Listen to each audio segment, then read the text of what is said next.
안녕하세요. 지금 세계 축구에서 가장 핫한 선수의 모든 것을 총정리하고 분석해 드립니다.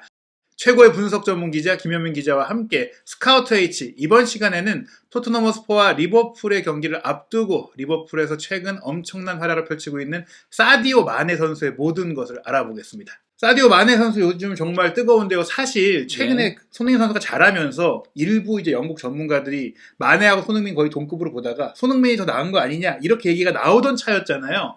조금은 주춤했던 마네 선수인데 지금 후반기에 대폭발한 게 맞는 거죠? 예, 그렇죠. 일단 뭐 25라운드까지 프리미어리그 기준이요. 21경기에서 1780분 출전해가지고 8골 1도움이었어요. 이게 그러니까 그 분당으로 따지면 223분당 한 골이었고요. 그 다음에 이제 198분당 한 개의 공격 포인트였습니다. 근데 이제 26라운드부터, 그러니까 뭐 네이션스컵 갔다 오고 그러고 나서 26라운드부터 최근 10경기에서 프리미어리그 774분 출전해가지고 6골 2도움이거든요. 이게 그러니까 129분당 한 골이고요. 그리고 이제 공격 포인트는 97분당 한 개의 공격 포인트, 그러니까 거의 절반가량 줄어든, 그러니까 속도가 빨라졌다라고 할 수 있는 거죠. 골과 공격 포인트 쌓는 속도가. 사실 뭐 전반기 후반기라고 할 것도 아니라 사실 최근에 몇 경기죠. 한 10경기 정도에 급격하게 경기력이 좋아진 건데 사실 뭐 아프리카 네이션스컵에 우승하고 와서 기분이 좋아졌다 뭐 이런 건 아닐 것 같아요. 저는 이게 그러니까 루이스 디아스 영입이 상당히 크게 작용을 했다라고 보거든요. 이게 그러니까 26라운드부터 루이스 디아스랑 마네가 같이 뛰기 시작을 한 거예요. 왜냐면은 루이스 디아스는 늦게 이제 영입이 됐었고 이적 시장, 그리고 또 이제 마네가 또 네이션스컵도 갔다 왔었다 보니까 둘이 26라운드부터 같이 뛰기 시작을 한 건데, 이 빨간색이 바로 이제 루이스 디아스하고 마네가 같이 선발 출전한 경기거든요. 근데 이 경기들을 확인해 보면은 프리미어리그 7경기에 이제 같이 선발 출전해가지고요. 이 중 그 5경기 최전방 공격수로 나왔었거든요.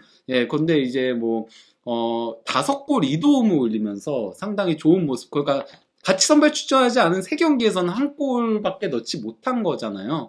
이런 부분들을 조금 생각을 할 수 있는 거고요. 이게 단순히 그러니까 프리미어리그만이 아닌 챔피언스 리그에서도 빨간색이 이제 둘이 이제 같이 선발 출전한 경기인데 2경기 모두 다 2골.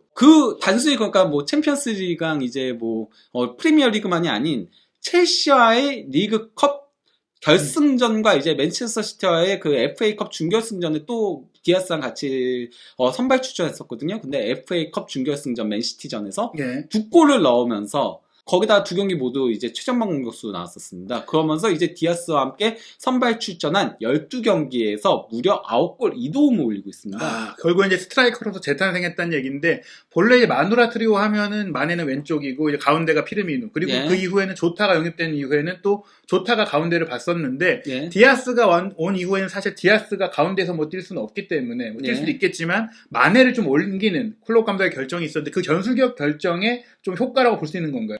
저는 그러니까 뭐 일단 마네가 그가 리버풀의 약점이 최전방 공격수에 있었잖아요. 최전방 공격수에 있었는데 피르미누는 연계를 굉장히 잘하고 경기에 끼치는 영향력이 높지만은 대신 이제 피르미누 같은 경우는 마무리가 안 되는 문제가 최근 들어서 특히 두드러졌잖아요. 반면 이제 조타는 골을 넣지만은 조타 같은 경우는 경기에 끼치는 영향력이 떨어지는 게 있었는데, 마네가 이제 중간적인 역할을 하면서 경기에도 영향력도 끼치고 골도 넣고 이런 모습들을 보여주는 데다가 이제 루이스 디아스와 호흡도 상당히 좋게 맞아 떨어지면서, 그가 원래 그 마네 선수가 왼쪽에서 섰었으니까 마네가 이제 뭐 왼쪽으로 빠지면서, 그리고 루이스 디아스가 들어오면서 둘 사이의 연계 플레이가 상당히 좋게 이루어지는 것도 영향을 끼치고 있다고 할 수 있겠습니다. 정리해보면 사실 이제 골만 잘 넣는 게 아니라 플레이 자체가 좋다, 뭐 이렇게 볼 수가 있겠는데, 비아레알과 챔피언스리그 경기에서도 굉장히 잘했죠. 그러니까 솔직히 말하면 전반전은 굉장히 못했어요.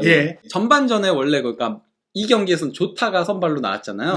그래서 조타가 최전방에, 그리고 마네가 왼쪽, 그리고 살라가 오른쪽에 섰었는데, 근데 이제 조타도 이 경기에서 굉장히 부진했었고요. 조타가 실제 이 경기에서 일단 소유권 획득이 하나도 없는데 소유권의 1루 횟수가 5회였어요. 전반전에만. 그리고 조타의 그 패스 성공률도 50%대가 나왔었거든요. 네, 마네도 조타까지 부진하면서 마네까지 덩다 부진에 빠지면서 전반전에 패스 성공률이 38%밖에 안 나왔고 그리고 패스를 13회 시도했는데 5회 성공했는데 5회가 전부 다 저희 흰색이거든요. 네, 백패스. 전부 다 백패스고 심지어 2개는 킥오프. 이 실점하고 그러네요. 네, 킥오프한 거였거든요. 이 정도로 그가 전반전에 굉장히 부진했었는데요. 완전히 밀렸네요. 네. 예, 근데 이제 후반 시작과 동시에 마네를 이제 최전방으로 올리고 디아스가 왼쪽에 섰잖아요. 예. 예, 그렇게 되면서 이제 뭐 디아스는 뭐 이 경기 후반전 완전 게임 예. 체인저였죠.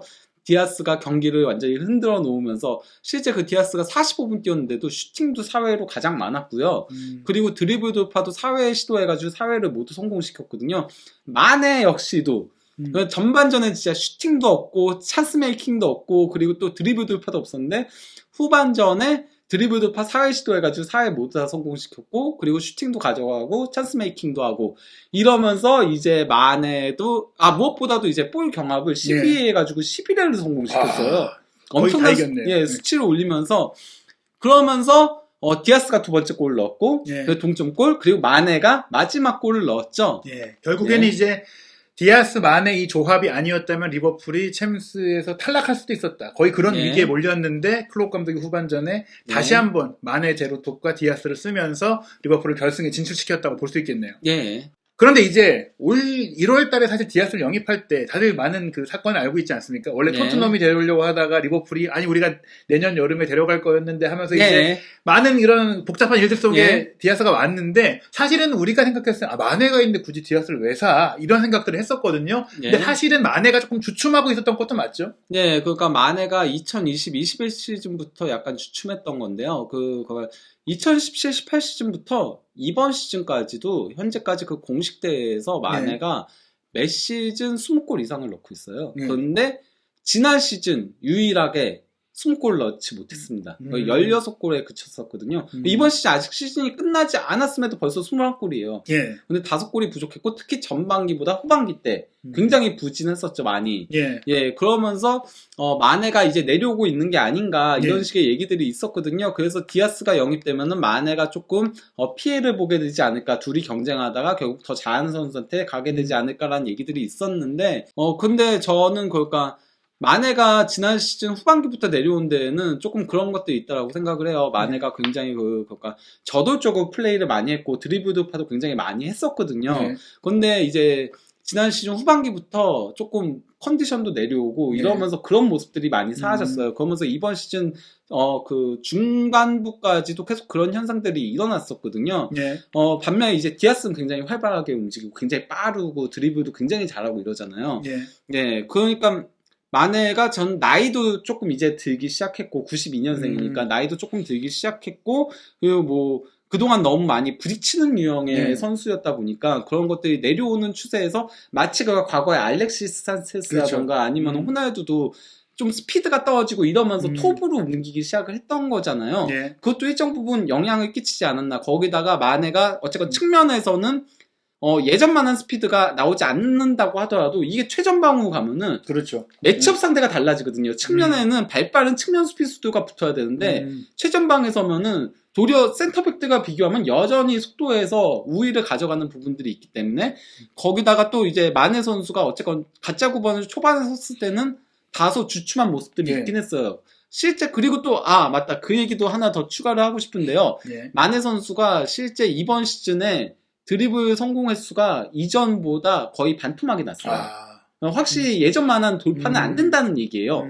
그럼에도 어쨌건 간에 가짜 9번에서는 거기서 이제 영향력을 끼치는 것도 있고 그리고 초반에는 조금 그 연계 플레이라던가 이런 것들에 대해서 조금 약점을 보였었지만은 최근에는 그 연계도 상당히 늘어나는 모습들을 보여주고 무엇보다도 디아스와의 시너지가 굉장히 좋게 되면서 저는 그가 최근에 리버풀 공격은 조금 왼쪽 중심으로 많이 되고 있다고 생각을 해요. 그 전까지는 오른쪽 중심이었잖아요. 살라를 중심으로 해가지고 핸더슨도 오른쪽으로 빠져나가고 아놀드도 올라가고 이러면서 오른쪽에서 거의 만들어 갔었는데 최근에는 루이스 디아스와 그리고 또 이제 마네와 그리고 티아고는 볼 배급을 해주고 또 로버트슨도 올라가면서 최근은 도리어 왼쪽 선수들이 그러니까 폼이 좋아요.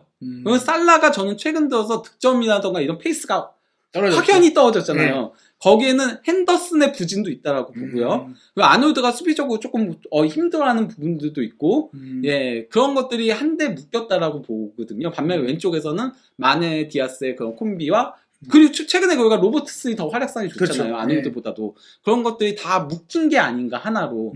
결국에는 마네가 내려오고 있던 것도 맞지만 때마침 디아스가 왔고 그러면서 포지션 이동이 벌어졌고 지금까지의 그 아쉬운 부분들을 상쇄하는 전술적인 지금 해답이 나왔다 이렇게 볼 수 있겠는데 제가 보면서 인상적이었던 것 중에 하나는 또 마네가 가운데로 가면서 살라와도 주고받는 플레이가 나오고 또 살라에게도 도움을 주고 여러 가지 좀 신뢰 효과를 내는 게 아닌가 싶어요.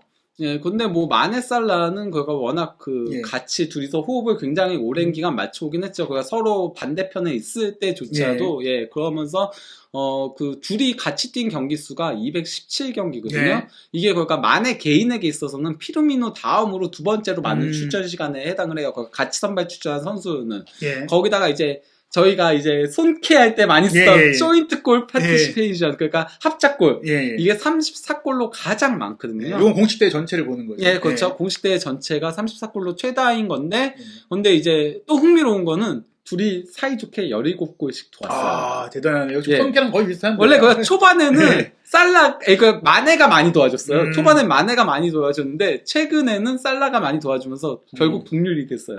이 두 선수의 호흡도 덩달아 다시 또 살아나고 있다라고 볼 수 있겠고요.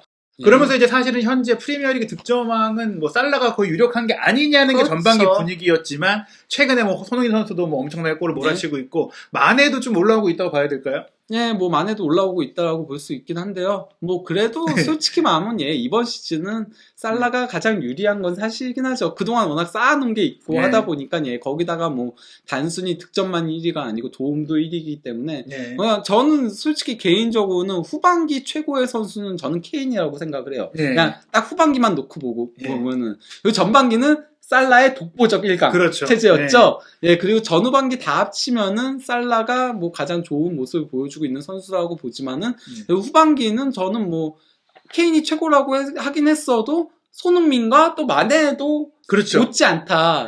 그렇게 셋이 어떻게 보면 후반기는 조금 상강구도를 이루고 있는 게 아닌가. 거기다 포지션은 다르지만 데브라이너까지 대충 그 정도라고 현재 프리미어리그 최고 공격수들을 거론하자면 뭐 살라, 마네, 손흥민, 케인, 더브라이너까지 좀 볼 수 있다. 이 선수들은 뭐 사실 우리가 한국 선수라서가 아니라 정말 손흥민 선수도 잘하고 있고 마네가 그와 비견되는 선수라는 점에 있어서 정말 이제 중요한 것 같은데요. 근데 이제 사실 손흥민 선수와 마네 선수가 저번 그 전반기 리버풀전에 마치 막 오랜만에 만난 친구처럼 너무나 다정하고 포근하게 안아주는 그런 모습이 화제가 됐었어요. 두 선수 사이에 무슨 친분이 있나요? 아니 뭐 그러니까 뭐 딱히 친분이 있는 것까지는 모르겠는데요. 근데 저는 그런 건 있는 것 같아요. 그 마네 같은 경우는 원래 그 뒤에서 한번 얘기를 하겠지만요. 굉장히 내성적이고 굉장히 조용하고 친분을 거의 쌓지 않는 걸로 유명해요.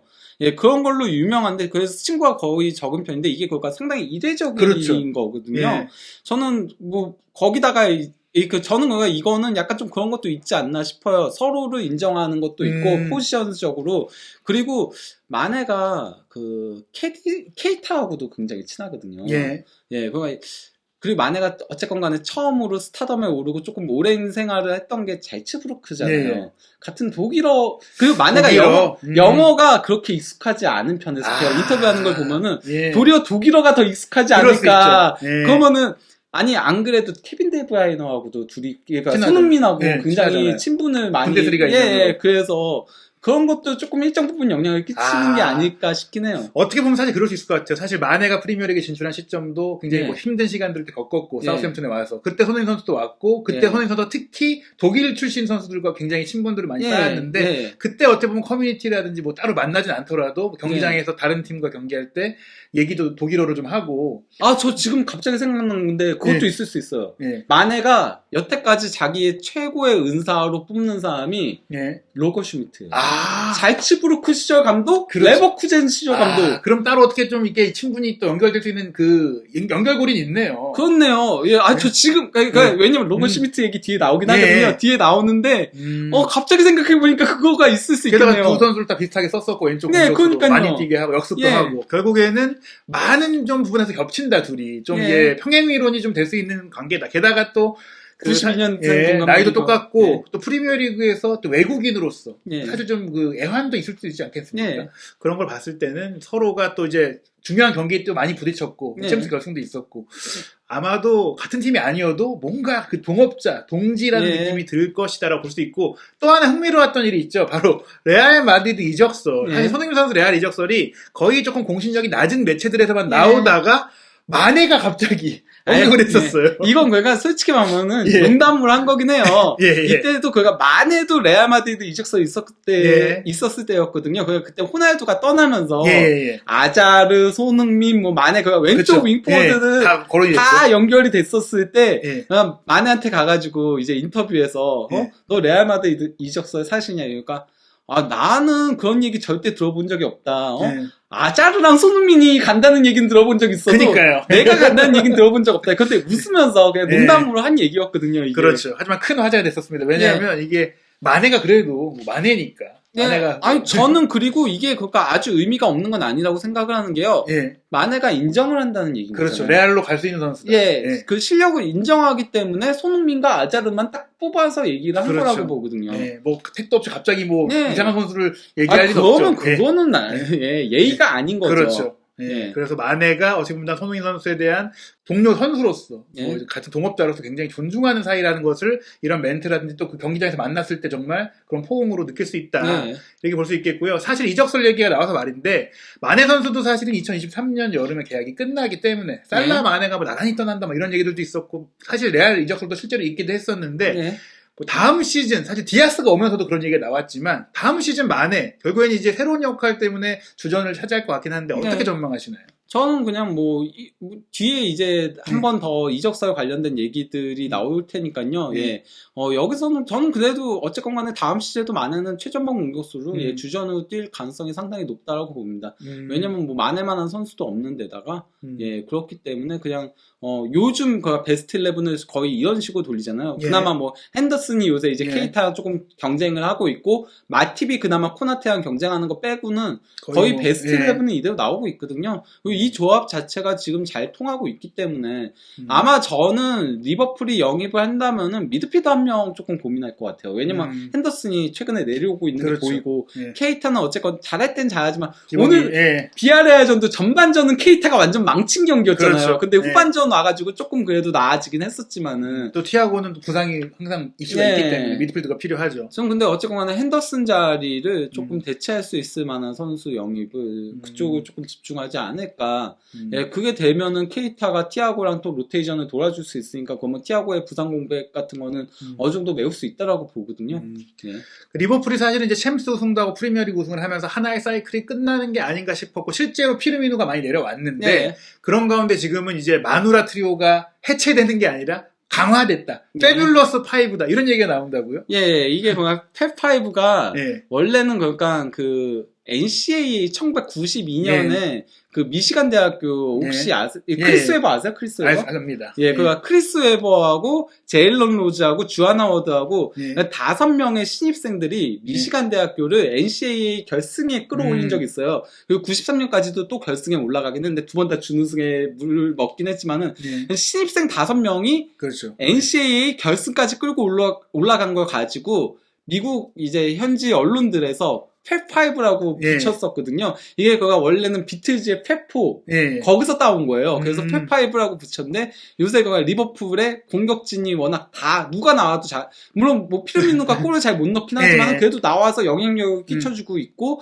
조타는 뭐 나오면 무조건 골은 그렇죠. 보장을 예. 해주니까 경기 내용은 조금 아쉽더라도 살라, 디아스, 마네 중심의 조타 피르미누 정도면은 예, 백업으로는 뭐 이보다 좋은 선수들이 없기 때문에 예, 이렇게 불리고 있죠. 거기다가 뭐 기적형 공격수 예, 오리기도 있고 예.